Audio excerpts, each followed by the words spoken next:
नमस्कार दोस्तों। Rhinoplasty operation की क्या सही उम्र है, कब हमें राइनोप्लास्टी ऑपरेशन कराना चाहिए, ये एक बड़ा कॉमन सवाल है दोस्तों। जैसे आप सबको पता है, राइनोप्लास्टी जो ऑपरेशन है वो एक नोज को रीशेप और रीसाइज करने के लिए एक नोज जॉब है, जिसमें हमारे नोज को हमारा जो बाकी जो हमारा फेस है उसके अकॉर्डिंग फिट किया जाता है, बेटर किया जाता है। राइनोप्लास्टी ओनली कॉस्मेटिक जॉब नहीं है, इसमें हमारा नाक का जो हमारा ब्लॉकेज है उसको भी ठीक किया जाता है। दोस्तों, पेरेंट्स का ये सवाल होता है कि सर कौन सी सही उम्र है जिस पे हमें राइनोप्लास्टी ऑपरेशन कराना चाहिए। दोस्तों, ऐसे तो राइनोप्लास्टी का कोई एज बार नहीं होती। अगर हम हायर उम्र की बात करते हैं तो किसी भी उम्र पे राइनोप्लास्टी 60 साल पे भी करा सकते हैं, 70 साल पे भी करा सकते हैं, कोई उम्र नहीं है। अगर हम लो उम्र की बात करते हैं कि मिनिमम कौन सी उम्र है जिसमें हम दोस्तों राइनोप्लास्टी ऑपरेशन करा सकते हैं, अमूमन अगर हम स्टैंडर्ड एक एज की बात करते हैं दोस्तों, तो करीब गर्ल्स के अंदर जब फर्स्ट पीरियड्स आते हैं 14 से 15 साल पे राइनोप्लास्टी होती है। बच्चों में भी 16 से 17 साल यानी बॉयज़ के अंदर ये आइडियल राइनोप्लास्टी की उम्र होती है जिस पे हम सर्जरी कराते हैं। दोस्तों, एक दूसरा कॉन्सेप्ट और होता है, जब हमारे नाक के अंदर की जो विकृति होती है वो इतनी कॉम्प्लिकेटेड होती है, कॉम्प्लेक्स होती है कि उस विकृति के कारण हमारे पेशेंट को उसका जो है वो नेजल ब्लॉकेज तो रहता ही रहता है, साथ में उसको जो है कॉस्मेटिक डिफॉर्मिटी भी है, लेकिन उसको ब्रीदिंग नहीं हो रही। रात को उसको खर्राटे आते हैं, स्नोरिंग उसको हो रही है, बिल्कुल एब्सोल्यूट उसका नाक बंद है। बच्चा बहुत ज़्यादा परेशान है, उसके कान के अंदर भी बार बार जो है प्रॉब्लम हो रही है, साइनस की प्रॉब्लम जो है उसको स्टार्ट हो रही है, एंड उसके दांत ऊपर नीचे हो रहे हैं। आपको लग रहा है कि बच्चा रात को बहुत सारा मुंह से उसको लार आती है, सांस नहीं आती।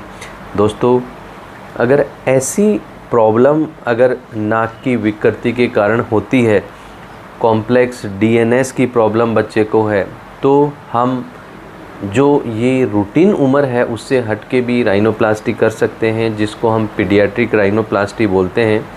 इसमें आइडियल हम 7 साल का अगर बच्चा है तो भी पीडियाट्रिक राइनोप्लास्टी कर सकते हैं, 8 साल का है तो भी कर सकते हैं। दोस्तों, पीडियाट्रिक जो राइनोप्लास्टी है उसमें हम क्या करते हैं कि सबसे पहले हमारा उद्देश्य होता है कि हमारा बच्चे का जो है नाक जो है ब्लॉकेज नहीं हो, एंड साथ में उसकी जो विकृति है उसको भी ठीक किया जाता है, जिससे बेसिकली जो हमारा पेशेंट होता है उसको आगे कोई उसको दिक्कत नहीं। तो दोस्तों, इसमें बात देखने की ये है कि जब अगर हम पीडियाट्रिक एज में सेप्टो राइनोप्लास्टी अगर ऑपरेशन करते हैं तो सबसे पहले तो उस बच्चे को जो शारीरिक रूप से जो सांस नहीं आने की जो प्रॉब्लम उसको हो रही थी, खर्राटे उसको आ रहे थे, उसकी दांत की जो स्ट्रक्चर चेंज हो रही थी, उसको जो ब्रीदिंग में प्रॉब्लम हो रही थी, उसके जो साइनस की प्रॉब्लम, उन सब में बच्चे को छुटकारा मिलता है।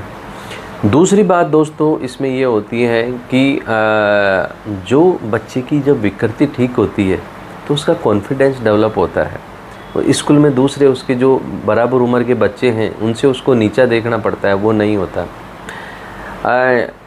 एक इसके अलावा तीसरी बात दोस्तों क्या है, जब बच्चा बड़ा होता है तो क्या होता है कि वो उस नोज के लिए जो भी उसकी नोज की शेप है उसके लिए वो जो है वो एक्लिमेटाइज हो जाता है, वो अब उस नोज को क्या एक्सेप्ट कर लेता है। एंड बहुत बार कोई माइनर स्कार या कोई इस टाइप की सर्जरी के कारण है, तो जब ग्रोइंग एज होती है तो वो सब चीज़ें नॉर्मल हो जाती हैं। सो दोस्तों, ये बेसिकली जो है वो इम्पोर्टेंट बात है अगर हम चाइल्डहुड के अंदर पीडियाट्रिक एज में राइनोप्लास्टी कराते हैं। सो हमें ये बात हमें समझनी है कि कब हम राइनोप्लास्टी करा सकते हैं। अमूमन सिंपल उम्र, जैसे अगर बहुत बार डॉक्टर को दिखाने जाते हैं तो उसका पूरा नोज़ विकृत है लेकिन बोलेंगे 17 साल 18 साल पे, ऐसा नहीं है। उस विकृति के कारण प्रॉब्लम है तो पहले भी कर सकते हैं, एंड अमूमन 14-15 साल पे तो हम कर राइनोप्लास्टी सकते हैं। अब दोस्तों जो हमारे अडल्ट हैं उनको भी लगता है कि मेरे उस टाइम पे जब मेरे को राइनोप्लास्टी करानी थी, जब साधन सुविधा ही नहीं थी, मेरे पास फाइनेंस नहीं था। लेकिन अगर आज आपको 50 साल के बाद भी या उस टाइम पे भी कोई नोज़ में प्रॉब्लम है जो आपको कॉस्मेटिक है, वो फंक्शनल है, तो दोस्तों उसको राइनोप्लास्टी सर्जरी से कर सकते हैं।